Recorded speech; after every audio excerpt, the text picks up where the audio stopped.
Rana Yashwant India news पर आपका स्वागत करता हूं और आज आप हमारा स्पेशल शो देख रहे हैं।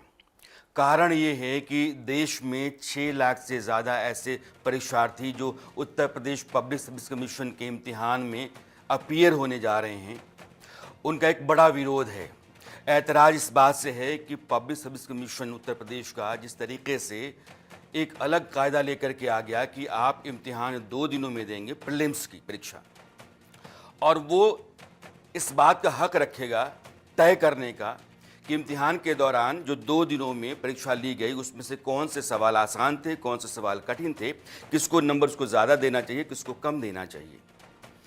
अब ऐतराज़ इस बात का है कि जो बात नोटिफिकेशन में नहीं थी वो बात अचानक कमीशन की तरफ से क्यों लाई गई। दूसरा कि अगर कोई इतना बड़ा राज्य 6 लाख बच्चों का इम्तिहान एक पाली में नहीं करा सकता है तो इतने राज्य के योग्यता पर सवाल है या मंशा पर। इसलिए आज वो तमाम स्टूडेंट्स जो इस बार के इम्तिहान में अपीयर होने जा रहे हैं, 1 महीना भी अब नहीं बचा है, लेकिन ये सब सड़कों पर हैं, विरोध पर हैं। 11 तारीख को इलाहाबाद में पब्लिक सर्विस कमीशन जो उत्तर प्रदेश का है उसके दफ्तर पर इनका धरना प्रदर्शन है, अनशन तक के लिए तैयार हैं, इसलिए कि इनके साथ जो हो रहा है वो नाइंसाफ़ी है। एक ऐसी आवाज़ है जिसको पब्लिक सर्विस कमीशन को सुनना चाहिए और उत्तर प्रदेश के मुख्यमंत्री योगी आदित्यनाथ से उम्मीद है इंसाफ की। इसलिए दिल्ली से लेकर के और उत्तर प्रदेश तक यह जो विरोध या विरोध की आवाज़ है, उस आवाज़ की अपनी एक मजबूत और वाजिब जगह बनती है। इसी कारण हमने आज इंस्टीट्यूट्स के बीच में यह शो रखा है ताकि आप समझ सकें, सुन सकें, जान सकें कि इनका एतराज़ कहाँ है। इसलिए बारी बारी से हम इनके बीच में इनकी बात आपके बीच रखने की कोशिश करेंगे। पहले आप अपने आप को इंट्रोड्यूस कर दिए। माइक है, गन माइक लैब पर लगा हुआ आपका। अपने आप को इंट्रोड्यूस कीजिए, बताइए कि क्यों आप लोग विरोध कर रहे हैं। जी, मेरा नाम आयुष कुमार शुक्ला है। मैं प्रतियोगी छात्र हूं और इस परीक्षा में संभावित एक प्रतिभागी भी हूं। सर, हमारी जो शुरू से इसे जब से इनकी नोटिस आई है, इसमें इन्होंने नॉर्मलाइजेशन की बात की है और इस नोटिस की जब आप भाषा को देखेंगे तो कहीं ना कहीं ये स्वयं एक्सेप्ट करते हैं। हमारे जो और दोस्तों ने देखा भी होगा कि इसकी भाषा कि हमारा भला ना हम उसमें है, एक परीक्षा में ही है, परंतु उन्होंने कहा है तमाम कोशिशों के बावजूद संसाधन की कमी होने के कारण हम आपको एक अंधकार में ढकेल रहे हैं नॉर्मलाइजेशन कर रहे हैं। इसलिए हमारी मांग है हमारे आदरणीय मुख्यमंत्री से कि इसमें हस्तक्षेप करें और हम लोगों का भविष्य जो अंधकार में जाने से बचाएं। ये आम आदमी के लिए नॉर्मलाइजेशन क्या है और उसका विरोध आप लोग क्यों कर रहे हैं? सर, अब तक मैं आपको बहुत कम में ये समझा देता हूँ कि अब तक जो परीक्षा होती थी वो 1 दिन में होती थी, तो जो भी 5 से 6 लाख के बीच में जो अभ्यर्थी देते थे वो एक ही पेपर पे अपीयर होते थे। उसके तहत एक नॉर्मल मेरिट निकाली जाती थी जिसमें सभी पास होते थे। अब चूंकि ये परीक्षा को इन्होंने ये कहा है कि हम आयोजन करेंगे 2 दिनों में, तो उस 2 दिन में आयोजन करने में मानविकी विषयों का ये तय कैसे करेंगे कि इतिहास में आए हुए प्रश्न वो हो सकता है कि पानीपत का युद्ध पहला पूछे और पानीपत का युद्ध तीसरा पूछे, उसमें कठिन कौन सा प्रश्न है, आप ये कैसे तय करेंगे। मैं आपको एक छोटा सा उदाहरण दे सकता हूं सर कि 2021 में जिसकी मेरिट जो है 123 नंबर के अराउंड गई और वही जो 2022 में परीक्षा होती है उसकी मेरिट सर जो है 111 नंबर चली जाती है। तो आखिर ये जो इतने नंबरों का 12-13 नंबरों का अंतर है, इस नंबर को वो किस प्रोफॉर्मा के तहत उसको नॉर्मलाइज करेंगे, इसी के खिलाफ हमारा, क्योंकि ये बहुत ही अपारदर्शी प्रक्रिया हो गई है। इसमें हमें ये नहीं पता होगा कितने अंक पाके हम उस परीक्षा में क्वालिफाई किए हैं या हम डिस्क्वालीफाई हो गए। छात्र खाली हाथ रहेगा और उसको कुछ मतलब भविष्य के लिए बड़ा अंधकार वाली स्थिति उत्पन्न हो जाएगी कि हमें कुछ नहीं पता है कि किस प्रक्रिया के तहत हमारा चयन हो रहा है, नहीं हो रहा है। ये आप लोगों को मैं बारी बारी से आप तक पहुंचूंगा ताकि आप अपनी बात रख पाएं। आप माइक आईडी दीजिए। आप में से जिस किसी को भी अपनी बात रखनी है आप रख सकते हैं। हेलो सर, मेरा नाम अरविंद कुमार है और मैं भी यूपी पीसीएस परीक्षा का एक आवेदक हूँ, अभ्यर्थी हूँ। और मेरा प्रश्न है आयोग से कि जब आपने 2018 में परीक्षा ली उसमें 6,35,000 लड़कों ने भागीदारी दी अपनी, आपने एक शिफ्ट में पारदर्शिता के साथ परीक्षा आयोजित करवाई। 2022 में भी 6,02,000 लड़के थे, इससे ज़्यादा ही थे कुछ, और उसमें भी आपने परीक्षा करवाई। 2023 में 5,50,000 65,000 66,000 करीब थे, आपने एक शिफ्ट में करवाई। 2024 में जो है 5,76,000 फॉर्म हैं आवेदित हुए हैं, आप एक शिफ्ट में क्यों नहीं करा पा रहे हैं? आप 41 केवल जिलों में ही सेंटर बना रहे हैं, जिले जो 75 हैं, आप 75 जिलों में बनाए। 53 जिलों में इनका आया था पहले कि 53 जिलों बनाए जाएंगे सेंटर, लेकिन अब 41 जिलों में आए हैं। बाकी जो भी हैं, जितने भी जिले हैं, आपका इंफ्रास्ट्रक्चर इतना कमजोर हो गया कि आप 2 शिफ्ट में एग्जाम करवाने के लिए मतलब तैयार हो गए हैं। और मानकीय विषम जैसा भाई ने हमारे बताया है कि 2 शिफ्ट में परीक्षाएं कराई जा रही हैं, तो मानकीय विषयों में कैसे होगा कि आप 2 शिफ्ट में कैसे नॉर्मलाइजेशन प्रक्रिया उसमें लाएंगे? और ये बहुत अपारदर्शी प्रक्रिया है और हमारे भविष्य के लिए अच्छी नहीं है, ना हमारे भविष्य के, ना आने वाले बच्चों के, अभ्यर्थियों के भविष्य के लिए सही है। ये दरअसल मैं अपने दर्शकों को साफ करना चाहता हूँ, अगर 2 दिनों में परीक्षा ली जाती है तो सोशल साइंसेस जो मानविकी के सब्जेक्ट्स होते हैं, जैसे इतिहास मान लीजिए है, तो 2 सवाल हैं। उन सवालों में से कौन सा सवाल कठिन है, कौन सा आसान है, कठिन वाले को आपने नंबर ज़्यादा दे दिया। ये नॉर्मलाइजेशन के तहत है, क्योंकि आपने जो अधिसूचना जारी की उसमें आपने इस बात का कोई उल्लेख नहीं किया। अब आप 5 अक्टूबर को ये कहते हैं कि हम नॉर्मलाइजेशन के तहत इम्तिहान लेंगे, यानी कि 2 हिस्सों में लेंगे। इसका कोई वाजिब कारण होना चाहिए। कारण सरकार ये कह रही है, कमीशन कह रहा है कि पूरे प्रदेश के भीतर हम परीक्षा को आयोजित नहीं करवा सकते हैं। 41 ज़िले चुने हुए हैं, उन ज़िलों के भीतर हम अपने साधन संसाधन लगा करके चुस्ती के साथ इम्तिहान कराएंगे ताकि पर्चा लीक ना हो और किसी तरह कोई दिक्कत ना हो। यह विद्यार्थी कहते हैं कि 6 लाख तक भी आंकड़ा नहीं है। जब आप हर साल 6 लाख लोगों का इम्तिहान करवाते रहे हैं, तो इस बार 6 लाख स्टूडेंट्स का इम्तिहान करवाने में आप 2 दिन के लिए क्यों जा रहे हैं? तो इतना अक्षम प्रशासन है या फिर जो कमीशन है उसकी मंशा नेक नहीं है? ये 2 बुनियादी सवाल हैं। उनका प्रोटेस्ट है कि चूंकि ये नोटिफिकेशन आपने पहले नहीं दिया था, आपने पहले कोई जानकारी नहीं दी थी और अब जानकारी दे रहे हैं, पहले कभी ऐसा नहीं हुआ, तो अब क्यों होता है? सर एक बात मैं और कहना चाहूँगा। आप अपना माइक किसी और को भी दे दें। हाँ बोलिए, आप अपनी बात पहले रख लीजिए। सर जैसे जब हम लोग का नोटिफिकेशन आया था माइक ऊपर, माइक यूपी पीसीएस 2024 के लिए, तो उसमें ऐसा कोई नहीं था कि 2 शिफ्ट में एग्ज़ाम होगा। तो 17 मार्च को शेड्यूल था ये डेट कि 1 शिफ्ट में होगा। फिर जैसे आरओ का 11 फरवरी को हुआ था एग्ज़ाम, उसका पेपर लीक हो गया, तो उस चक्कर में इन्होंने इसको भी यूपी पीसीएस को पोस्टपोन करके फिर 27 अक्टूबर कर दिया। तब भी 1 शिफ्ट में होने वाला था और अभी तक हम लोग यही तैयारी कर रहे थे कि 1 ही शिफ्ट में एग्ज़ाम होगा। और अब अचानक से 5 नवंबर को नोटिस आ रहा है कि अब आपको 7-8 दिसंबर को 2 शिफ्ट में एग्ज़ाम देना है। तो कोई भी बच्चा इस चीज़ के लिए तैयार नहीं था कि 2 शिफ्ट में देना है एग्ज़ाम। और इसमें जैसे मानविकी विषय की समस्या तो है ही, कैसे नॉर्मलाइजेशन करेंगे। सीसैट की भी समस्या है कि 2 शिफ्ट में 2 सीसैट के पेपर रहेंगे, तो उसमें कैसे पता चलेगा कौन सा टफ था कौन सा इजी, क्योंकि बस वो क्वालिफाइंग है। तो उसमें जिस बच्चे के हिस्से में मतलब इजी वाला आएगा वो तो आसानी से क्वालिफाई कर जाएगा, जिसके पास टफ आएगा फिर वो उसी में लटक जाएगा सीसैट में ही। तो ये एक समस्या है। और दूसरा है सर, आरओ का 11 फरवरी को 1 शिफ्ट में हो चुका है एग्ज़ाम, और अभी ये 22 दिसंबर को फिर 3 शिफ्ट में करवा रहे हैं। आरओ समीक्षा अधिकारी का जो लीक हो गया था, तो पहले जब 1 शिफ्ट में हो चुका है फिर उसी पेपर को फिर 3 शिफ्ट में करवा रहे हैं। ये चीज़ भी मतलब बच्चे तैयार नहीं इस चीज़ के लिए भी। और जो समीक्षा अधिकारी का पेपर हुआ था उसमें जीएस का और हिंदी का पेपर अलग अलग हुआ था, अब इन्होंने उस चीज़ को भी क्लब करके दोनों को एक साथ ही कर दिया है। तो सब चीज़ें जो नोटिफिकेशन आया था उसमें मेंशन नहीं था ऐसा कुछ, और ये सब चीज़ें अभी परिवर्तन हो रहा है सब। तो कोई भी इस चीज़ के लिए तैयार नहीं है, तो 1 शिफ्ट में एग्ज़ाम हो तो वही सही है। ये आरओ एक अलग तरह की परीक्षा है जो यूपी पीसीएस ही लेता है, और यूपी पीसीएस की जो परीक्षा है जिसका हम जिक्र कर रहे हैं, अब ये 1 जनवरी 2024 को नोटिफिकेशन आया था। ये आप समझिएगा, ये ऐसा नहीं है कि अचानक इम्तिहान देने जा रहे हैं, 10 महीने का इंतज़ार है इनका।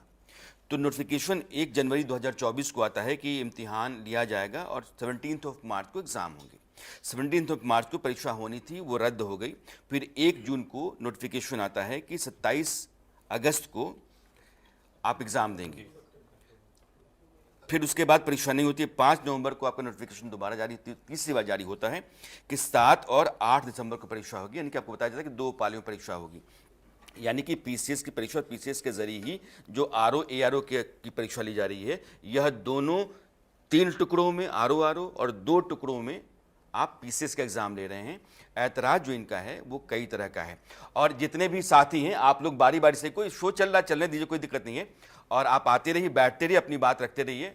चूँकि बहुत दूर से ये सब आ रहे हैं तो बाकी आ गए और बाकियों के आने में देरी हो गई, इसलिए कोई दिक्कत नहीं है। आप लोग आते रहिए, बैठते रहिए।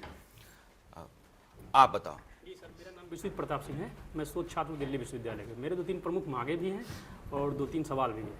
सबसे पहले तो हम लोग की मांग है कि एक शिफ्ट में एग्जाम हो, नो नॉर्मलाइजेशन। और सवाल ये है कि नॉर्मलाइजेशन में कैसे तय करेंगे कि आप कौन सा सवाल मानोगे कि कौन सा सवाल कठिन है, कौन सा सवाल आसान है।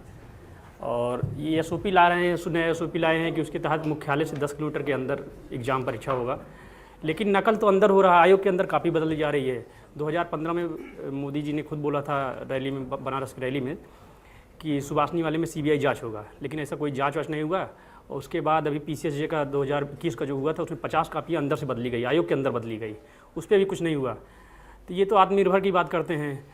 गिनीज बुक में नाम लिखवाने के लिए आतुर रहते हैं, चाहे वो दीपोत्सव होगा, चाहे कुंभ मेला हो और चाहे पौधारोपण हो, लेकिन ये खुद अपना काम नहीं कर रहे हैं। 6 लाख बच्चों का एक शिफ्ट में एग्जाम नहीं करा पा रहे थे। इनके लिए मैं 2 लाइन कहना चाहूँगा।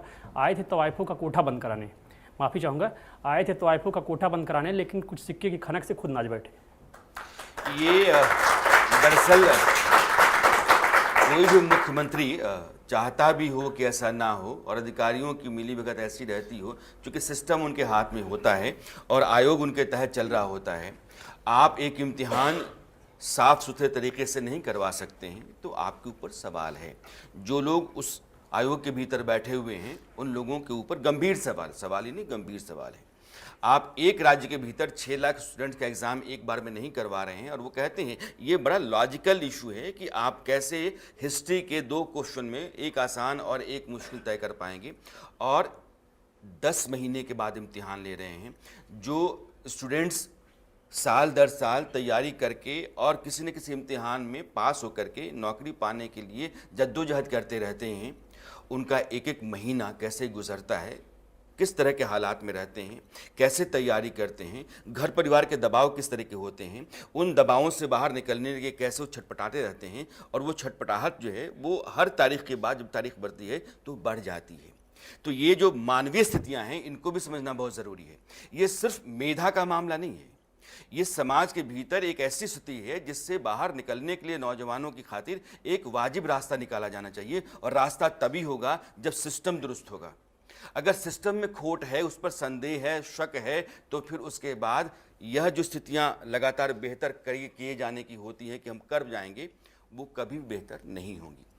वायदे जो हैं ख्याली पुलाव की तरह हो जाएंगे। मैं आप सबों को फिर से आपका स्टूडियो में स्वागत करता हूँ। आप अपनी परेशानियों को डिस्कस कर सकते हैं, निजी तौर पर भी जो आप दबाव महसूस करते हैं, नैतिक तौर पर दबाव महसूस करते हैं, परिवार के तौर पे, आर्थिक तौर पे दबाव महसूस करते हैं, और जब आपको लगता है कि इस तरीके से बार बार फैसले बदले जाते हैं, पेपर लीक होता है, तो आपकी ज़िंदगी में जो मुश्किलें आती हैं, क्योंकि आप अकेले योद्धा हैं। जो लड़का पढ़ रहा होता है, अपनी तैयारी कर रहा होता है, अपने माँ बाप की जिम्मेदारियों को बांटना चाहता है, कामयाब होना चाहता है, वो इकलौता अकेला योद्धा होता है। उसकी अपनी तकलीफ़ें हैं, उसकी अपनी चुनौतियां हैं। आप अपनी बात रख सकते हैं। सर, ये जो पूरा विवाद हुआ है, मैं इसको 5-6 पॉइंट में जो है समराइज कर रहा हूँ। पहली चीज़ ये है कि जो पीसीएस का जो मूल विज्ञप्ति था, विज्ञप्ति में जो नोट नंबर 3 था, उसमें इन्होंने मेंशन किया था कि जो मेंस के लिए अभ्यर्थी बुलाए जाएंगे वो मूल मार्क्स पे होगा, यानी वो आपकी संख्या पर निर्भर होगी। लेकिन इन्होंने 5 नवंबर को नया नोटिफिकेशन जारी किया, उसमें इन्होंने मेंशन किया नॉर्मलाइजेशन। तो कहीं न कहीं ये आपस में कॉन्ट्रडिक्शन है, पहली चीज़। दूसरी चीज़, इन्होंने एक और फार्मूला बताया कि नॉर्मलाइजेशन का फार्मूला क्या होगा। अब उसमें इन्होंने जो है एक वाद का मेंशन किया, उत्तर प्रदेश सरकार अतुल द्विवेदी वाद का। उसमें इन्होंने कहा कि उसके तहत होगा, लेकिन उसकी जो मूल समस्या है वो नॉर्मलाइजेशन जो तकनीकी है उसकी है, क्योंकि उसमें मूल विज्ञप्ति में यह मेंशन था कि जो एग्ज़ाम होगा यूपीएसआई का, उसमें नॉर्मलाइजेशन लगेगा। जो लड़के वहाँ बाद में गए थे वो तकनीकी गए थे, लेकिन हम लोगों का विरोध है कि नॉर्मलाइजेशन हमको मंजूर ही नहीं है, पहली चीज़। और इसका जो अगला विवाद ये है कि अभी सुप्रीम कोर्ट डिसीजन आया है, जितना उसके बाद जो है लड़कों में जो है काफ़ी और उत्तेजना आई है। तो ये कहीं ना कहीं जो आर्टिकल 50 है, राइट टू सेपरेशन का उसका वायलेशन है। एक सीधे सीधे जो है कार्यपालिका ये जो है न्यायपालिका का जो विरोध कर रही है खुले तौर से, और साथ में सुप्रीम कोर्ट ने उसमें आर्टिकल 14 का मेंशन किया। आर्टिकल 14 कहता है समुचित प्रत्याशा क्या सिद्धांत, यानी कि अगर ये नॉर्मलाइजेशन कर देंगे तो हम अभ्यर्थी जब तक रिजल्ट नहीं आएगा एकदम अप्रत्याशित सुप्रीम रहेंगे। कोर्ट ने इसी तरह के मामले में जो निर्णय सुनाया है, उस निर्णय को मैं राकेश बोलूंगा, राकेश उस निर्णय को लेकर के आप वॉल पे आइए। और ये संविधान में जो मूलभूत अधिकार होते हैं, मूलभूत अधिकारों में जो पहला अधिकार देखते हैं आर्टिकल 14 समानता का अधिकार, उस अधिकार का वो हवाला दे रहे हैं कि समानता के अधिकार में आपको बराबर अवसर का अधिकार मिलना चाहिए, और ये ठीक नहीं है, इसलिए उस अधिकार का भी हनन हो रहा है। इसका हवाला आप सब लोग दे रहे हैं। मैं सुप्रीम कोर्ट के उस ग्राफिक्स को थोड़ी देर में, जैसे ही मेरा पीसीआर कहता है तो मैं आपको दिखाऊंगा। कोर्ट भी कहता है कि इस तरीके से जब आपने नोटिफिकेशन नहीं दिया है तो फिर आप बीच में बदलाव नहीं कर सकते हैं। इम्तिहान की एक प्रक्रिया होती है, प्रक्रिया से पहले आपने नोटिफिकेशन दिया, नोटिफाई कर दिया कि इम्तिहान इस पोस्ट के लिए है, इतनी सीट्स के लिए है, प्रोसेस ये है, उसके बाद से आप उसमें बीच में बदलाव नहीं कर सकते हैं। तो चयन सूची की पात्रता भर्ती प्रक्रिया की शुरुआत विज्ञापन जारी होने से हो जाती है।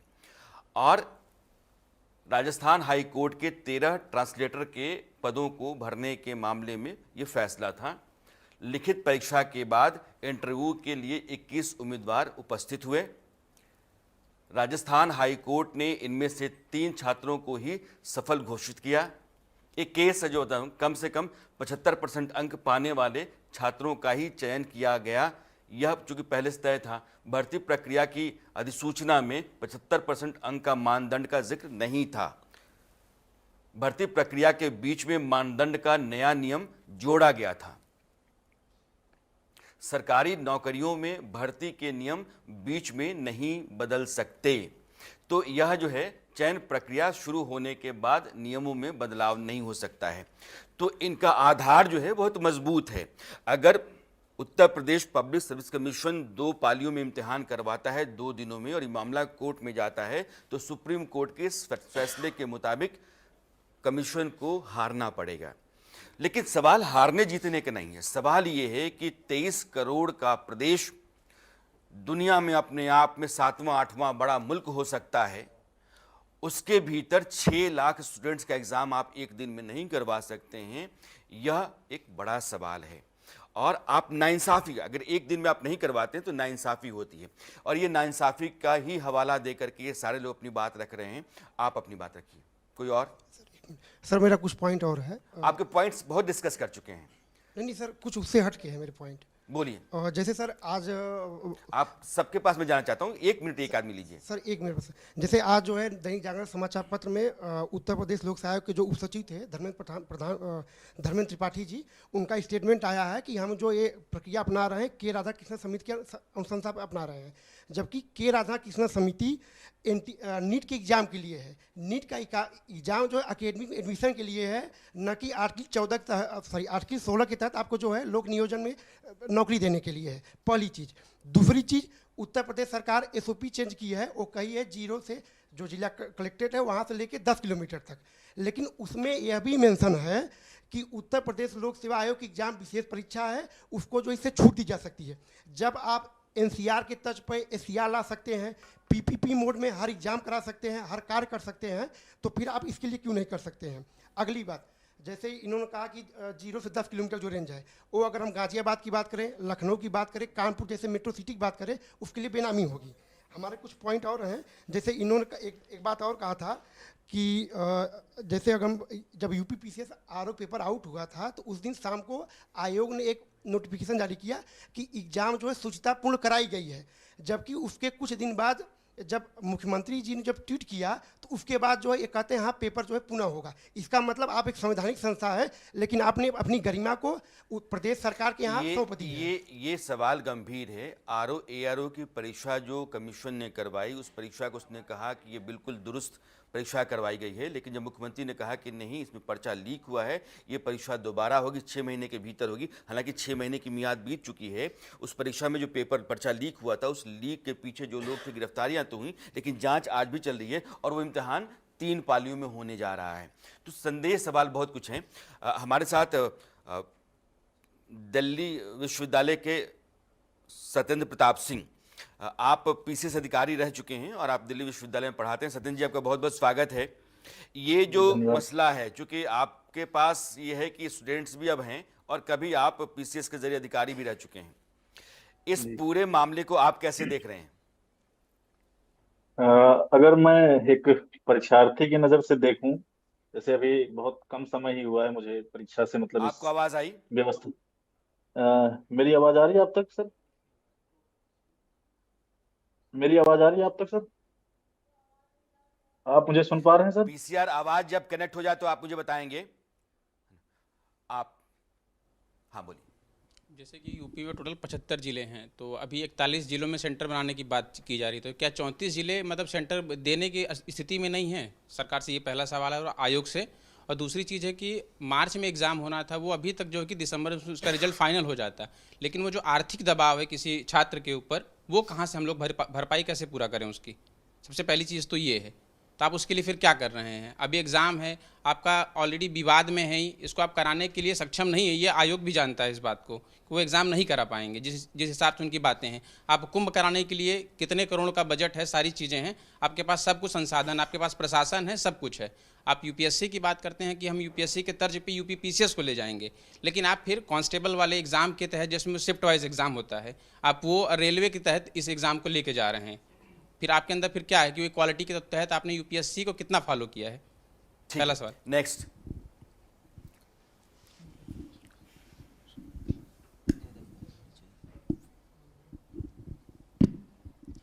एक्चुअली बेसिक जो हम लोगों की मांग यही है कि हम लोगों का एग्ज़ाम जो है 1 डे 1 शिफ्ट में कराया जाए, नॉर्मलाइजेशन नहीं होना चाहिए। नॉर्मलाइजेशन का जो इन्होंने फार्मूला निकाला है उसमें ये है कि 1 शिफ्ट में जो स्टूडेंट अपीयर होंगे इनटू राइज स्कोर उनका divide by total appear student in 1 shift exam into 100। अब यदि हम लोग उसमें देखें कि मान लीजिए कि टोटल 6000 ऑलमोस्ट जो है एक शिफ्ट में अपीयर होते हैं, ठीक है, और एक शिफ्ट में टोटल जो लड़के मान लीजिए 10,000 हैं, ठीक। सपोज कि मान लीजिए कि 5,000 अगर है, 50% एक शिफ्ट में अपीयर हो रहे हैं, इनटू राइज स्कोर मान लीजिए किसी का 100 मान लीजिए टोटल मार्क्स हो गए, 70 वो ऑब्टेन करता है, राइट है। और इसका अगर आप परसेंटाइल निकालेंगे तो ये अलग आएगा। जब कोई स्टूडेंट मान लीजिए कि 50% के बजाय 70% अपीयर हो रहे हैं, तो दोनों में 20% का डिफरेंस आ रहा है, और परसेंटाइल कम से कम 100 से 200 के ऑलमोस्ट जो है वो डिफरेंस आएगा। तो वो ये कहाँ से डिसाइड करेंगे कि हम लोग जो है किनको किस में मतलब क्वालिफाई कराएंगे? तो एक चीज़ तो ये यानी है कि परसेंटेज में या परसेंटाइल में? हाँ, दोनों में डिफरेंस होता है। हाँ, तो वही हम लोग डिमांड है कि जो परसेंटाइल ये करेंगे, जैसे मान लीजिए कि फर्स्ट शिफ्ट में अगर 85% स्टूडेंट अपीयर होता है, दूसरे में मान लीजिए 40 होता है या 70 होता है, तो वो कैसे ये डिसाइड करेंगे कि कहाँ से कितने को कितना लेना है? क्योंकि वो डिफरेंस परसेंटाइल का जो फाइनल मेरा राय स्कोर मान लीजिए जो आएगा, जब इसमें से परसेंटाइल निकालेंगे तो जिसका मान लीजिए किसी का 99 परसेंटाइल आया, अब मैं फर्स्ट शिफ्ट में हूँ जबकि हमने अच्छा स्कोर करा है, लेकिन वो उतना परसेंटाइल नहीं आएगा, क्योंकि ये total depend on first shift appear student. मतलब जो भी फर्स्ट या सेकंड शिफ्ट में स्टूडेंट अपीयर होगा उनकी संख्या से वो गुणा करके परसेंटाइल निकाल रहे हैं, इस वजह से वो सारा का सारा खेल होगा वहाँ पे। और यानी ये कि एक तरह ज्यादा से मार्क्स स्कोर करने के बाद भी आपसे कम मार्क्स स्कोर करने वाला लड़का क्वालिफाई कर सकता है, और आप ज्यादा मार्क्स स्कोर करके भी क्वालिफाई नहीं करते हैं क्योंकि परसेंटाइल में आप पिछड़ गए। तो ये भी एक मुद्दा है। मेन चीज़ सर, जो ये परसेंटाइल का एक तरह से आप ये समझिए कि लक वाला ये पूरा फार्मूला है। उससे अच्छा तो हम लोगों को दे दें कि भाई ऐसे ऐसे एक बना दें कि उसमें एसडीएम का लिख दें, डिप्टी एसपी का लिख दें, और हम लोगों को बुला लें कि आप अपना निकाल लो पर्ची, अगर डेस्टिनी पे ही टोटल करना है। और इनके पास ऐसा नहीं, 45 ज़िले में आप कर रहे हैं, क्या 75 ज़िले में डीएम नहीं है? वहाँ पे और कोई परीक्षाएं नहीं होती हैं? हाई स्कूल इंटर की क्या परीक्षाएं नहीं होती, या अन्य परीक्षाएं भी तो होती हैं वहाँ पे? तो आप पीसीएस की परीक्षाएं क्यों नहीं करा सकते? और दूसरी ये चीज़ कि आप पहले तो भ्रष्टाचार या पेपर लीक को रोक लीजिए, और जितने भी परीक्षाएं हैं वो सब शुचितापूर्ण हो जाएंगी, और कहीं पे भी जहाँ पे भी डीएम है वहाँ पे प्रशासन है। इससे तो ये भी सवाल उठ रहा है कि अब प्रशासन वहाँ पे कमज़ोर है, 45 ज़िलों में बहुत मजबूत, आप वहाँ पे करा रहे हैं, 75 ज़िले में आपके डीएम है, वो सब क्या करेंगे फिर? तो आप, मेरा डिमांड यही है, यानी कि सबका 30 डिमांड यही जिलों है। के प्रशासन पर सरकार खुद ब खुद सवाल खड़ा कर रही है। वो मानते हैं कि 30 जिलों में उसके पास इस तरह के संसाधन नहीं है कि परीक्षा को बिना पेपर लीक हुए करवा लिया जाए। तो उत्तर प्रदेश में आज की तारीख में जो Uttar Pradesh public service commission है वो जिस रास्ते पर चल रहा है वो रास्ता उन लोगों को मंजूर नहीं जो इम्तिहान देने के लिए जा रहे हैं, यानी कि सभी 6 लाख लोग। और 6 लाख लोगों की बात सुप्रीम कोर्ट भी पहले कह चुका है एक दूसरे मामले में कि जब आपने कोई इम्तिहान लेने से पहले अधिसूचना जारी की है उसके बाद बीच में आप नियम बदल नहीं सकते हैं। गेम के दौरान गेम के नियम नहीं बदलेंगे, ये बहुत ज़रूरी है। आप में से क्योंकि बहुत सारी दिक्कतें मैं जानता हूँ, बहुत सारी दिक्कतें होती मिश्रा है और मैं सबसे पहले नॉर्मलाइजेशन को लेकर बात करना चाह रहा हूँ कि नॉर्मलाइजेशन को लेकर इसके ड्रॉबैक कितने हैं ये आप यूपी SSSC की जो परीक्षाएं हुई थी उसमें आप देख सकते हैं। पहली चीज़, जहाँ तक ये आयोग कह रहा है कि आप मेरी मंशा पे सवाल मत खड़े करिए, यूपी PSC का एग्ज़ाम जो है सबसे बड़ा एग्ज़ाम है स्टेट का, ठीक है सर। लास्ट में बहुत ज़्यादा नहीं कहना चाह रहा हूँ, लास्ट 3 इयर्स के क्वेश्चन पेपर उठा के देखिए, 150 क्वेश्चन आते हैं, उसमें से अगर 150 में से 150 आयोग ने आज तक सही लिखे हों, ये सबसे बड़ा एक ड्रॉबैक है। हम कैसे आप सवाल ही गलत लिखता है, सवाल ही कई गलत आते हैं सर। और मैं एक की बात नहीं कर रहा हूँ, मतलब एक गलत हो 2 गलत हो, आप यूपीएससी से अपनी तुलना तो करते हो, लेकिन आप 15 क्वेश्चन गलत लिख रहे हो। आपके नहीं पास तो आप लोग ये बताइए कि फर्ज कर लीजिए कि एक सवाल उन्होंने अपने लिहाज से उन्होंने सही क्वेश्चन सेट किया, तो उन्होंने एक ऑप्शन डाला हुआ कि इसका जवाब जो है ना ऑप्शन बी सही है और आपने कहा कि नहीं ऑप्शन सी सही है, तो फिर नंबर किसको मिलेगा? प्रक्रिया कैसे चलती है? फर्ज कर लीजिए कि सर जब 150 प्रश्न आते हैं उसमें 2019 और 20 के अगर आप प्रश्न पत्र को देखते हैं तो टोटल दोनों को मिला के 38 क्वेश्चन ऐसे थे या तो जिनके उत्तर फाइनल आंसर की में बदल दिए गए और या तो फिर वो गलत थे। जब वो प्रश्न गलत होते हैं तो वो 150 क्वेश्चंस नहीं रह जाते हैं। फर्ज करिए अगर 10 क्वेश्चन गलत हैं तो वो 10 क्वेश्चंस पूरे हट जाएंगे और चाहे वो क्वेश्चन किसी ने अटेम्प्ट किया है, किसी ने उस क्वेश्चन को गलत किया है या वो क्वेश्चन सही किया है, वो सारे मार्क्स सबको डिस्ट्रीब्यूट हो जाएंगे। टोटल जो बनेगा फिर वो आउट ऑफ 140 क्वेश्चन बनेगा। अब आप ये देख लीजिए कि एक नॉर्मलाइजेशन सारे 6 जितने भी अपीयरिंग छात्र हैं वो पहले से सहते हैं, क्योंकि आपने जो गलत क्वेश्चन बनाए थे वो सारे मार्क्स आपने चाहे किसी ने सही किया गलत किया आपने सबको डिस्ट्रीब्यूट कर दिया। तो जो पढ़ लिख रहा है जो मेरिटोरियस है वो तो सर ड्रॉबैक में आ गया ना, क्योंकि उसने क्वेश्चन ऑप्शन सही मारा, लेकिन आपके प्रिंटिंग मिस्टेक से आपके due to Hindi English translation की वजह से आप वो मार्क्स खो दे रहे हैं। तो हमारा यही मांग है कि एक नॉर्मलाइजेशन अघोषित नॉर्मलाइजेशन जो हम आपका सह रहे थे उसके ऊपर हम आपका घोषित नॉर्मलाइजेशन सहें। उत्तर प्रदेश के मुख्यमंत्री योगी आदित्यनाथ को चाहिए कि पब्लिक सर्विस कमीशन जितने भी अधिकारी हैं उनको बदल दिया जाए, उसमें एक नया सिस्टम खड़ा किया जाना चाहिए। अगर आप 150 क्वेश्चन तरीके से सलीके से सही सवाल नहीं पूछ सकते हैं तो आप क्यों बैठे हैं?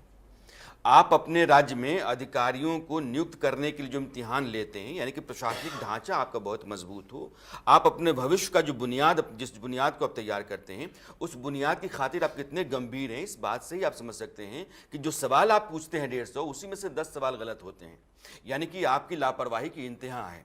और ऐसे अधिकारियों का या चेयरमैन का किसी भी आदमी का अपनी जगह पर बने रहना उस राज्य की सेहत के लिए ठीक नहीं, इसलिए उनको वैसे ही हटा दिया जाना चाहिए। ये धांधली है, ये अंधेर गर्दी है और इस तरीके से 1 साल की बात नहीं है। तो कह रहे हैं कि 2019 में उठाइए, 2020 में उठाइए, 21 में उठाइए, आप साल दर साल, इसका मतलब ये है कि आप कोई ना कोई घपला घोटाला कर रहे हैं। ये इस तरह के गलत सवालों को डाल करके आप कुछ ऐसा कर रहे हैं जो सिर्फ भ्रष्टाचार है। हाँ, एक मुख्य बिंदु मैं ये जोड़ना चाहूंगा सर, वर्ष 2022 से इन्होंने फाइनल आंसर की देना बंद कर दिया। जब छात्रों ने आरटीआई लगाई, कई महीना उसको परस्यू किया, तो उन्होंने कहा एक आरटीआई के माध्यम के रिप्लाई में कि ये आयोग की आईपीआर है, इंटेलेक्चुअल प्रॉपर्टी राइट। किस प्रक्रिया के तहत आपने ये सोच लिया? जो जीके के फैक्ट्स, जीके के क्वेश्चन, जीएस के क्वेश्चन जो सब पब्लिक डोमेन में है वो कैसे आपका आईपीआर हो सकता है? आप आंसर की नहीं दे रहे हैं, मुझे कैसे पता कि आपने उत्तर क्या माना है? आप उत्तर नहीं बताएंगे छात्रों को और फिर आप अपने उत्तर अपने किसी मनगढ़ंत उत्तर को मान लेते हैं या किसी ऐसी किताब को मान लेते हैं जिसको मुख्यतः छात्र नहीं पढ़ रहे हैं, तो वो कितना गलत है। ये कौन सा खेती का खतिहान है कि ये ज़मीन जो है वो हमने अपने पास रखी है कि चाचा के पास है, हम खतिहान दिखाएंगे नहीं, हम जोत रहे हैं। तो ये तरीका गलत है।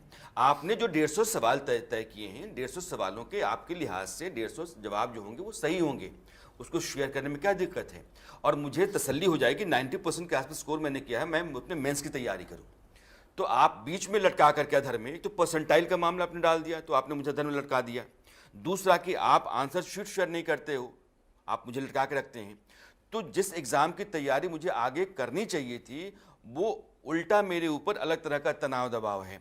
ये स्थितियां जो हैं वो स्टूडेंट्स के लिए, नौजवानों के लिए, उनको ईज आउट करने के लिहाज से ठीक नहीं है।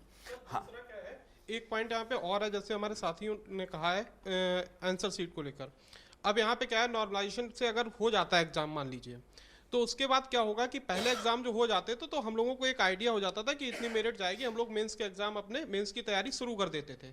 लेकिन अब क्या है, हमको पता ही नहीं चलेगा मेरिट कहाँ जा रही है। हमें तो पता है कि हम प्री क्वालिफाई कर रहे हैं, मेंस के लिए लगे हुए हैं, पता चल नॉर्मलाइजेशन में पीछे आ गया और पीछे वाला आगे चला गया। ये एक सबसे बड़ी दिक्कत है। अभी तक आप जैसे 34 आपने जिले छोड़ दिए कि हम इसमें एग्जाम नहीं कराएंगे। पहले तो आप दम भरते हो कि हमारे यहाँ की कानून व्यवस्था बहुत अच्छी है, सब कुछ बहुत अच्छा है, तो वो 34 जिले आप क्यों छोड़ रहे हो? क्या आयोग अपने आप खुद एक्सेप्ट कर रहा है कि हम भाई इस लायक नहीं है कि हम हर जगह एग्जाम करा सके सुष्ठापूर्ण पारदर्शितापूर्ण? इससे अच्छा है आप बेच दो सीटें, क्या फायदा है एग्जाम कराने का? सर मार्च में एग्जाम होना था। यहाँ पे जितने भी स्टूडेंट्स बैठे हैं कोई बहुत बड़े परिवार से नहीं आए हुए हैं। कई के माता पिता ऐसे हैं जो अपनी जमीन बेच के उधार लेके 1 साल के लिए बच्चों को भेज रहे हैं। अब वो क्या मेंस दे पाएंगे, क्या प्री निकाल पाएंगे? उनके ऊपर तो घर का भी प्रेशर है ना। पूछ लीजिए अभी इतने कितने लोग जो है अभी दीपावली पे घर नहीं गए शेयर होंगे। कीजिए, आप लोग अपनी बात शेयर कीजिए। आप माइक इधर दीजिए, एक गन माइक इधर दे दीजिए, एक माइक इधर रखिए। आप लोग, आपने बोला ना, हाँ बोलिए। सर मेरा नाम विनय सिंह है। सर इससे पहले आयोग में जो मुख्य परीक्षा थी उसमें एक सब्जेक्ट हटाए गए थे। सब्जेक्ट हटाने का आधार ही यही था कि क्योंकि स्केलिंग सही से नहीं हो पा रही थी। जो मानविकी के विषय और साइंस के विषय में जो स्केलिंग था वो भी एक तरीके का नॉर्मलाइजेशन ही था। जब वो स्केलिंग मुख्य परीक्षा के सब्जेक्टों में आप नहीं कर पा रहे थे तो वो प्री के परीक्षा में कैसे आप कर पाएंगे? जैसे कि 2018 से पहले या तब के एग्जामों में जो साइंस के सब्जेक्ट से लोग मेंस दे रहे थे, मुख्य परीक्षा दे रहे थे, वो लोग 160, 180 और 140 तक मुख्य परीक्षा में प्राप्त कर रहे थे। जो मानविकी के विषय हैं वो लोग 100, 120, एक इतिहास का विद्यार्थी 120 से 135 तक पाने में अपने सर्वश्रेष्ठ लगा देगा, तभी पा पाएगा। तो इतिहास के विद्यार्थी और साइंस के विद्यार्थी में तब भी डिफरेंस था, तब उसको स्केलिंग कहते थे लोग। और स्केलिंग की जगह में अब दूसरी जगह नॉर्मलाइजेशन कर दिए। आपने स्केलिंग इसीलिए हटाया था कि सारे विद्यार्थी एक बराबर पे आए। अब उसको आपने दूसरे नाम से नॉर्मलाइजेशन पे लागू कर दिया है। ये प्लेइंग लेवल फील्ड नहीं है, बल्कि आपने क्या किया कि ऊपर नीचे का मामला कर दिया है। आप इधर भी माइक दीजिए, इन लोगों को बोलने का मौका दीजिए। आप लीजिए। ये दरअसल हमें Uttar Pradesh public service commission की तरफ से जो इम्तिहान करवाया जा रहा है, एग्ज़ाम जो 7 और 8 दिसंबर को है, 7-8 दिसंबर को है, उसको लेकर के छात्रों का विरोध है और वो इलाहाबाद में जाकर के प्रदर्शन करने की तैयारी में। ऐतराज़ इस बात का है कि आप नॉर्मलाइजेशन क्यों कर रहे हैं और आप परीक्षा जो है एक ही साथ पूरे स्टेट में सभी 6 लाख बच्चों का क्यों नहीं करा रहे हैं? नहीं करा पाने की स्थिति में ही आप 2 दिनों में इम्तिहान ले रहे हैं और 2 दिनों के इम्तिहान के आधार पर ही आप कह रहे हैं कि हम नॉर्मलाइजेशन करेंगे। और ये तीनों बातें गलत हैं। ना तो एक साथ आप पूरे राज्य में परीक्षा नहीं करा के सही कर रहे हैं, ना आप 2 पालियों में इम्तिहान करवा के सही कर रहे हैं, ना नॉर्मलाइजेशन का फैसला आपका सही है। इसलिए तीनों बातें ये लोग गलत ठहरा रहे हैं। हाँ रखिए। सर मेरा सवाल उत्तर प्रदेश सरकार, उत्तर प्रदेश लोकसभा आयोग के अध्यक्ष से है कि जिस प्रकार यूपी पीसीएस और आरओ में नॉर्मलाइजेशन किया गया है, इसको हटाया जाए, 1 डे 1 सीट में एग्जाम कराया जाए। लोकसभा आयोग के अध्यक्ष से तो मेरा विनम्र निवेदन है कि उन्होंने खुद 1 डे 1 शिफ्ट में एग्जाम देकर आप इस मुकाम पर पहुंचे हैं, लेकिन आप हम जैसे प्रतियोगी छात्रों के लिए इस तरह की जो आप नियम कानून बना रहे हैं इसको हटाइए। एक धोखा है, नॉर्मलाइजेशन एक धोखा, एक जुआ है। इसमें किसी का भी चलेगा, किसी का नहीं चलेगा, तो जो पढ़ने लिखने वाला मेहनती छात्र है वो बाहर हो जाएगा जो है। तो सरकार से मेरा निवेदन है कि नॉर्मलाइजेशन को हटाया जाए। आप जो कह रहे थे कि जो मुश्किलें आती हैं आपके पास, क्योंकि बहुत ऐसा नहीं कि साधन संसाधन परिवार के पास है कि आप जो है ना बहुत लंबे समय तैयारी करते रहिए और आप जूझते रहिए, हम आपको पैसा देते रहेंगे। तो उस तरह की दिक्कतें अगर आपके पास हैं तो वो भी शेयर कर सकते हैं आप। हाँ बोलिए। आज तक सर हम लोग एक ही दिन एग्जाम दिए, यूपी पीसीआर यूपीएससी का, और हम लोग का जो माइंड सेटअप है एक ही दिन के लिए है। लेकिन अचानक अब बीच में कोई भी बदलाव करें तो हम कंप्यूटर नहीं जो अचानक हम अडॉप्ट करें किसी भी चीज़ों को। अब मुझे फिर से सी सेट के लिए मैं अलग से मैथ पढ़ूँ, अलग से सब कुछ करूँ। मैंने एक दिमाग बना रखा, ठीक है सी सेट 33 पर क्वालिफाइंग है, मैं उस हिसाब से उस बेस पर तैयार हूँ। और अचानक आपने 1 महीने के बीच में ही कहा कि नहीं हम 2 दिन कराएंगे, नॉर्मलाइजेशन कराएंगे, जो भी चीज़ें आप कर रहे हैं। तो हम कंप्यूटर तो है नहीं जो अचानक अडॉप्ट करें किसी भी चीज़ों को। बस यही कहना चाहूँगा। और 1 डे 1 शिफ्ट के लिए हम लोग यहाँ बैठे हैं। लाइए आगे।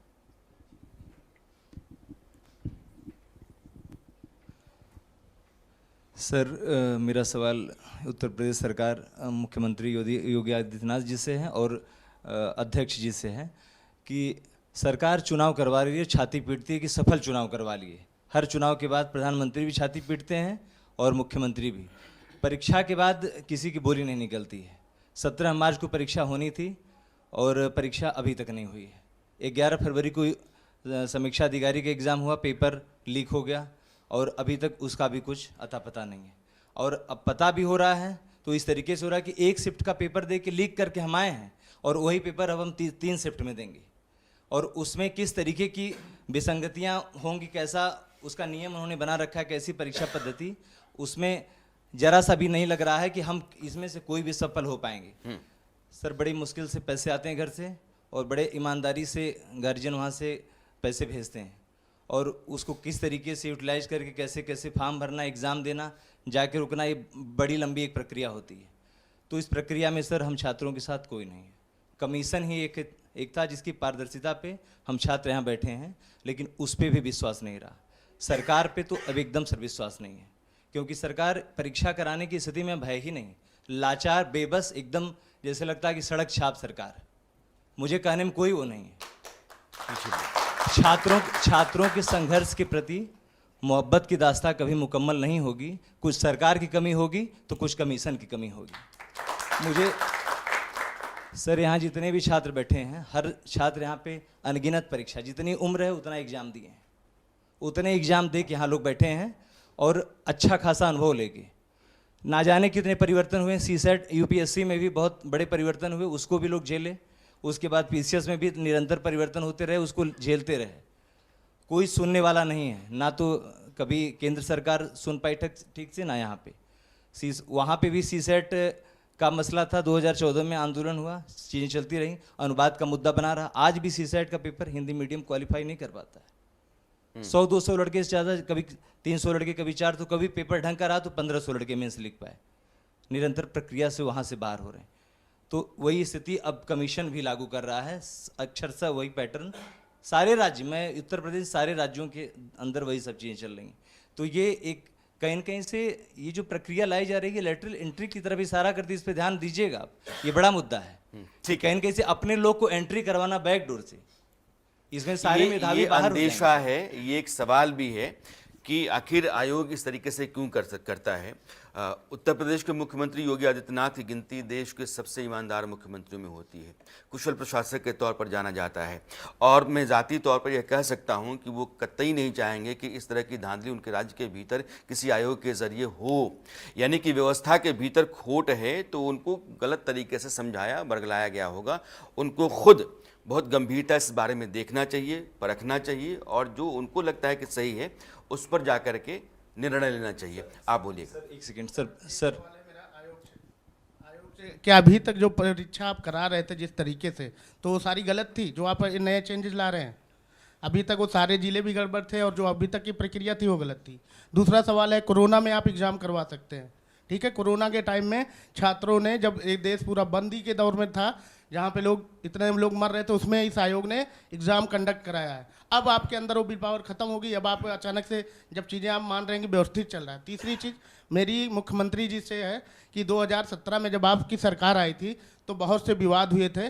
आप लोगों ने खुद माना था कि भ्रष्टाचार हो रहा, हम इस चीज़ों को खत्म करेंगे। उसके बाद से आपने कितने एग्ज़ाम कंडक्ट कराए, कितना आप कभी तक पेपर हुआ, कितने पेपर आउट हुए?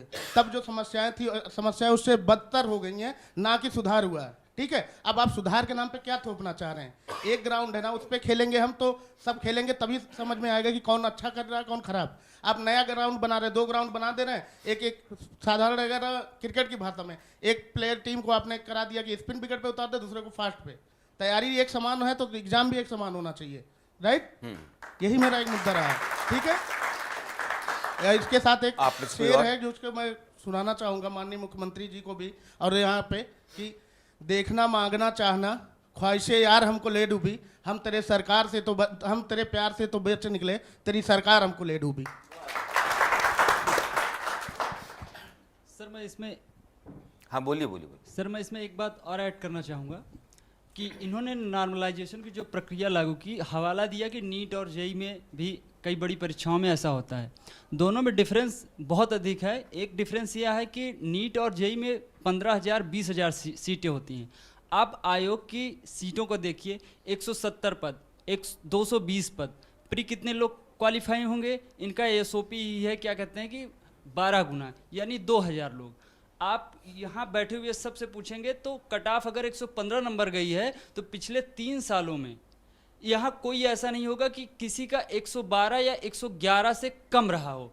और जब ये नॉर्मलाइजेशन लाएंगे जहाँ पे 3 अंक और 4 अंक का एक ऊपर नीचे होगा, तो आप सोच सकते हैं कि जो कट ऑफ के अंदर हैं मतलब कितना डिजास्टरस होगा। और ये जो वैकेंसी हैं ये हाई कोर्ट में फंसेंगी और एक बच्चा जो है दुष्चक्र का शिकार हो जाएगा। दूसरी बात, आयोग एक कॉन्स्टिट्यूशनल बॉडी है। इसका मुख्य काम है कि यह विभिन्न विभागों में नियुक्ति की प्रक्रिया देखता है। लेकिन ये आपको जान कर के ये बहुत आश्चर्य होगा कि ये पेपर छपवाने को आउटसोर्सिंग करते हैं। ये पेपर अपना जो पेपर लोक सेवा आयोग का बनता है, ये कहीं बंगाल में छपवा रहे हैं, कहीं आंध्र प्रदेश। पेपर लीक वहाँ से होता है, वहाँ पे ये क्या कहते हैं काम नहीं कर रहे हैं, वहाँ पे अपनी दक्षता नहीं बढ़ा रहे हैं कि खुद इतना बड़ा आयोग, एक कॉन्स्टिट्यूशनल बॉडी है, उसकी अपनी प्रिंटिंग प्रेस होनी चाहिए, जबकि ये क्या कहते हैं प्राइवेट बॉडी को उसमें इन्वॉल्व कर रहे हैं। ये सवाल भी एक लाजमी सा है कि अगर यूपीएससी पूरे देश में civil service exam full proof करा लेती है, वो भी एक बॉडी है, तो पीसीएस जो है अपने स्टेट के भीतर आप फुल प्रूफ एग्जाम नहीं करवा सकते हैं। इसका मतलब है कि यूपीएससी जिस ट्रैक पे चलती है, जिस तरीके से वो अपना इम्तहान कंडक्ट करवाती है, आप उस तरीके से नहीं करवा रहे हैं। तो एक ही देश के भीतर एक बॉडी इतनी एफिशिएंट है और दूसरी बॉडी इतनी लचर है, ये कैसे हो सकता है? यानी कि आपके सिस्टम के भीतर बहुत सारे छेद हैं। हाँ, आगे। मैं मुनमन हारी दुबे बोल रहा हूँ। सबसे बड़ी समस्या यह है कि गणित वणित के विषयों में नॉर्मलाइजेशन की प्रक्रिया जो वनडे एग्जाम्स में होती है वो तो समझ में आ रही है, और जीएस के प्रश्न पत्रों में नॉर्मलाइजेशन का कोई मतलब नहीं निकलता है। और अगर छात्रों को, सबसे बड़ी बात है कि उस जो संस्थान है लोक सेवा आयोग, चाहे ऊपर जो लोग बैठे हुए हैं वो बौद्धिक लोग हैं, अगर बौद्धिक लोगों के सामने ये बात हम छात्रों को उठानी पड़ रहे, अगर अपने अधिकार को लड़ने के लिए, सरकार पे सरकार बदलती रहे लेकिन लड़कों का आंदोलन आयोग को लेकर के बदलता रहा, बार बार कहीं ना कहीं, कभी नॉर्मलाइजेशन के मुद्दे पे, कभी कुछ मुद्दे पर, जिस मुद्दे के आधार पे हम मेंस से विषयों को हटाए, ये वही नॉर्मलाइजेशन है सीधे एक सामान्य भाषा में, जो हम पे फिर से थोपा जा रहा है। और एक इतने बौद्धिक संस्थान होने के बाद, बौद्धिक लोग होने के बाद, अगर हमें अपने अधिकारों के लिए लड़ना पड़े, जहाँ 1 नेशन 1 इलेक्शन की बात की जा रही हो हमारे देश में, हम विश्व गुरु बनने की तरफ की बात कर रहे हो, तो ये एक हमारे समझ से उचित नहीं है कि छात्रों को अपना अधिकार लड़ना पड़े। सर, मेरा नाम आनंद है और सर मैं यही पूछना चाहता हूँ कि सर जो भी एग्ज़ाम की प्रक्रिया है या जो भी गड़बड़ियाँ आ रही हैं, तो सरकार को उनको दूर करने की तरफ प्रयास करना चाहिए या सर हमारी ही ज़िंदगी को ज़्यादा कठिन बनाना चाहिए? सर, जब से ये एग्ज़ाम का नोटिफिकेशन आया है और सर जब से आरओ में गड़बड़ी हुई, उसमें से सर हर बार कुछ ना कुछ करके एग्ज़ाम को टाला जा रहा है, सब कुछ किया जा रहा है। उसके साथ साथ सर हर बार एक एक अपनी कमी को छुपाने के लिए एक और कोई नया सिगुफा छोड़ दिया जा रहा है, जिसको लेकर सर हम मानसिक रूप से ज़्यादा परेशान हो रहे हैं। और हम लोगों को सर ये फुटबॉल बना दिए हैं कि किसी मुद्दे पे उधर भेज दिया जा रहा है, फिर कोई बॉल मार दे रहा है उधर, हम लोग सर ऐसे ऐसे घूमते जा रहे हैं। पेपर आउट हो रहा है, सर हम ही सबूत दें कि पेपर कैसे आउट हुआ है। नॉर्मलाइजेशन या कोई प्रक्रिया आ जा रही है सर, तो हम ही बता रहे हैं कि इसमें क्या गड़बड़ी है, क्या हमारा नुकसान है। ये सर हमारी तरफ से कुछ सोचेंगे कि सर हम ही बस बताते रहेंगे इनको? ये पढ़े लिखे स्टूडेंट्स हैं इस देश के, वो नौजवान हैं जो अपने भीतर काबिलियत रखते हैं, खुद पर भरोसा रखते हैं और इस देश को भी इनके ऊपर भरोसा है। ये नौजवानों की वो जमात है जिनके भीतर सपने हैं, उन सपनों को पूरा करने का मादा है, लेकिन व्यवस्था अगर इनके लिए रास्ता नहीं देती है और उसी में 10 तरह के लूप होल्स आ जाते हैं, तो फिर एक ऐसी सुरंग में ये आते हैं जिस सुरंग से बाहर निकलने का कोई रास्ता दिखता नहीं है, और ये घुटन, परेशानी और छटपटाहट का बहुत बड़ा कारण बनता है। आप कुछ करें। सर, मेरा मेरा सवाल या मेरी डिमांड सिर्फ इतनी है कि पीसीएस की परीक्षा जल्दी हो और एक शिफ्ट में हो, क्योंकि सर 17 ठीक है, एक तरह की बातें हम कह रहे हैं। अगर जो दिक्कतें परेशानियां घर परिवार के चलते भी, परिवार के दबाव के चलते भी आप महसूस करते हैं, सिस्टम को वो भी देखना समझना चाहिए। तो अगर वो शेयर करना चाहते हैं तो आप लोग कर सकते हैं। सर वो भी शेयर करेंगे। और एक बात बस जोड़ूंगा कि यूपीएससी का इम्तहान हो या किसी भी स्टेट का पीसीएस का इम्तहान हो सर, कहीं पे भी 2 शिफ्ट में नहीं हो रहा है। अब मेरे पास 3 मिनट है, इसलिए मैं चाहता हूँ कि आप लोग शेयर कर लो। मैं कह रहा हूँ सर, उत्तर प्रदेश सरकार ने नकल पे सर मतलब कानून बनाया। अब जब कानून बनाया तो उसमें कहा कि मतलब जो कापियाँ मतलब जो मूल्यांकन भी गलत करेंगे उनको सर मतलब सज़ा दी जाएगी। मतलब सर जैसे सज़ा ये है कि मतलब सर 10 साल तक और 5 लाख तक। मतलब अब सर अभी पीछे जो कि कापी मतलब आप अच्छा लिखा है, मतलब रोल नंबर दूसरे लिख जा रहा है, और मतलब बोलते हैं कानून बनाते हैं, उसके बाद मतलब नकल भी हो रहा है। अब बताइए सर, ये एक व्यक्ति को अभी जिम्मेदार बना दें। कर रहे हैं कि प्राइवेट स्कूल में सेंटर ना देने के कारण उन्होंने बताया कि प्राइवेट स्कूल से परीक्षाएं पेपर लीक होता है, ये सब होता है। इनके आयोग के अंदर 50 कापियां सर पीसीजे की मेंस की बदली गई। पता नहीं उनके नंबर किसको दे दिए गए, किसका सिलेक्शन हो गया, कौन अंधकार में आज भी झेल रहा है। और ये एक्सेप्टेड बात है, माननीय हाईकोर्ट ने इस पर निर्णय दिया, उसके बाद उसके हस्तक्षेप के कारण ये बात सामने आई। और आज तक किसी भी अधिकारी पे कार्रवाई हुई बता दें, यहाँ पे कोई नहीं बता सकता। 3 छात्र अंदर शामिल भी किए गए सर 2015 बाद में जब माननीय हाईकोर्ट के बात सर कई शिफ्ट में जो एग्जाम हो रहा है सर, उत्तर प्रदेश सरकार ही सर यूपी पुलिस की एग्जाम कराती है, 20 दिन करा रही है, भयंकर लूटपाट हुआ, भयंकर आउट हो रहा है। 20 शिफ्ट में एग्जाम कराए हैं सर। कॉपी बदलने का सर मैं एक इतिहास बता देता हूं। 2015 में मोदी जी ने मन से सुहासिनी वाजपेयी का नाम लिया था वाराणसी की रैली में। सुहासिनी वाजपेयी की कॉपी बदल दी गई थी मेंस की, जिसमें वो पाई थी 90 नंबर से ज़्यादा, और जब उनको कॉपी जो उनके मार्क्स आए उसमें उन्हें 24 नंबर से कम संख्या दी गई थी। जब वो कोर्ट जाती है, सारी प्रक्रिया होती है, तब 2 कर्मचारियों को बहुत सारे साल के जांच के 8 साल 9 साल जांच के बाद उसको निलंबित किया जाता है, और अंततः सुहासिनी वाजपेयी का अलग इंटरव्यू होता है और उसमें उनको फेल करार दे दिया जाता है। अब ये कितनी बड़ी सर दुष्टता है किसी के साथ कि आपने जो कॉपी लिखी है उसको बदल दिया गया और किसी के लिए वो समय की कमी है मेरे पास, तो मुझे मेरे पास कमन सर, आयोग की जो कार्यप्रणाली है पहले से वो दोषपूर्ण रही है और उसमें कोई पारदर्शिता का अभाव रहा है, और ऊपर से सरकार इसमें नॉर्मलाइजेशन का अभाव रहा है। हाँ बोलिए।